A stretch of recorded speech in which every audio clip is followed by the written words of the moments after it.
राजस्थान में मेवाड़ नाम की रियासत थी जिसकी राजधानी चित्तौड़ थी।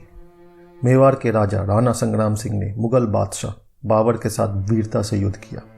राणा संग्राम सिंह की मृत्यु के समय उसके पुत्र उदय सिंह की आयु केवल 6 वर्ष की थी।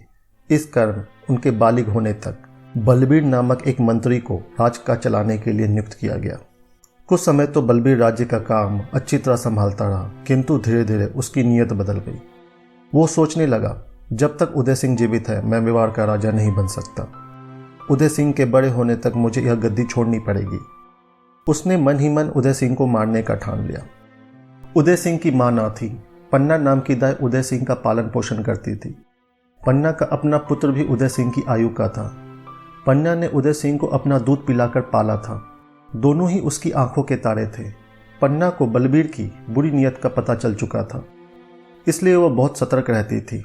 वह कभी भी उदय सिंह को अकेला ना छोड़ती थी। एक दिन रात का समय था। उदय सिंह पलंग पर गहरी नींद सो रहा था। पन्ना का पुत्र पन्ना के पास सो रहा था। तभी एक सेवक घबराया हुआ कमरे में आया और बोला, दाई माँ, बलबीर हाथ में नंगी तलवार लिए कुंवर को मारने इसी तरफ आ रहा है। पन्ना यह सुनकर अवाक रह गई। पन्ना अधीर होने वाली स्त्री नहीं थी। परीक्षा की घड़ी आ गई थी। पलक झपकते ही उसने निर्णय ले लिया। मेवाड़ के भविष्य के लिए कुंवर को बचाना बहुत जरूरी था। उसने झटपट सोते हुए कुंवर के कपड़े उतार कर अपने पुत्र को पहना दिया और उसे कुंवर के स्थान पर लिटा दिया। कुंवर को अपने पुत्र के कपड़े पहनाकर उसने अपने पास लिटा लिया। तभी बलबीर तेजी से यह कहता हुआ, कहाँ है कुंवर, कमरे में आया। पन्ना ने हृदय पर पत्थर रखकर पलंग की ओर इशारा कर दिया। निर्दयी बलबीर ने पल भर में बालक का काम तमाम कर दिया। पन्ना का हृदय रो उठा, लेकिन उसे कुंवर को किसी सुरक्षित स्थान पर पहुंचाना था। उसने एक विश्वसनीय सेवक की मदद से उदय सिंह को एक टोकरी में छिपाकर महल से बाहर भिजवा दिया। पन्ना ने सेवक से कहा कि वह नदी के किनारे उसकी प्रतीक्षा करे, वह शीघ्र ही उससे आकर मिलेगी। पन्ना ने अपने पुत्र की मृतदेह चूमकर अश्रुपूर्ण नेत्रों से कहा, बेटा, एक न एक दिन तो अपनी मातृभूमि के लिए प्राण देने ही थे। तू धन्य है बेटा। किसी को कुछ बताए बिना पन्ना अपने पुत्र की मृतदेह गोदी में उठाए नदी के किनारे पहुंची।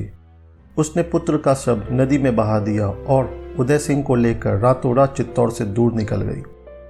उदय सिंह की रक्षा के लिए पन्ना देवल और डूंगरपुर के सरदारों के पास गई, किंतु बलबीर के डर से कोई भी उदय सिंह की रक्षा करने को तैयार न हुआ।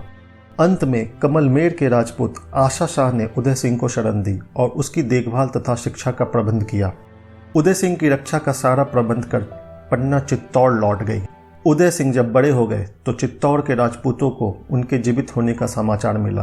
उन्होंने बलबीर को हटाकर अपने महाराणा को चित्तौड़ की गद्दी पर बिठाया। पूरा चित्तौड़ पन्ना के स्वामी भक्ति के आगे नतमस्तक था।